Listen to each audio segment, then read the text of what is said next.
Narito na ang PTV Balita ngayon. Malugod na ibinalita ni Pangulong Ferdinand R. Marcos Jr. na naging produktibo ang pag-uusap nila sa telepono ni US President-elect Donald Trump.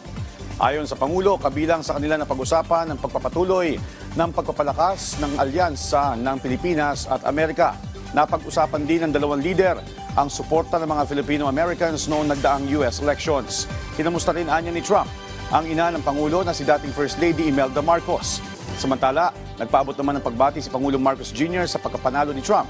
Anya, plano niya mabisita ang US leader sa susunod na pagkakataon. Kaugnay nito, matatandaan nag-donate ang Amerika ng $1 million sa Pilipinas upang matulungan ang mga nasalanta ng bagyong Pipito. Ikinukonsidera ng Department of Agriculture na kumuha ng karagdagang supply ng gulay sa Visayas at Mindanao. Ito ay kasunod ng malaking epekto ng magkakasunod na bagyo sa Luzon. Inatasan na rin ni Agriculture Secretary Francisco Tiu Laurel ang Bureau of Plant Industry at magrekomenda ng mga alternatibong estratehiya para hindi tumaas ang presyo ng gulay. Pinag-aaralan din ng DA ang posibilidad na umangkat ng ilang gulay para mapanatili ang abot-kayang presyo.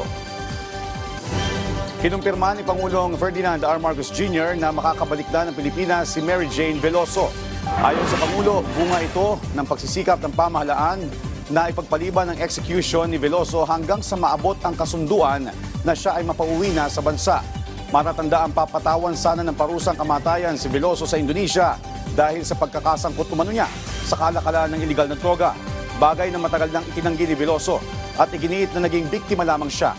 Samantala, nagpasalamat naman ng Pangulo kay Indonesian President Prabowo Subianto at sa Indonesian government sa pagpapakita ng kabutihan loob.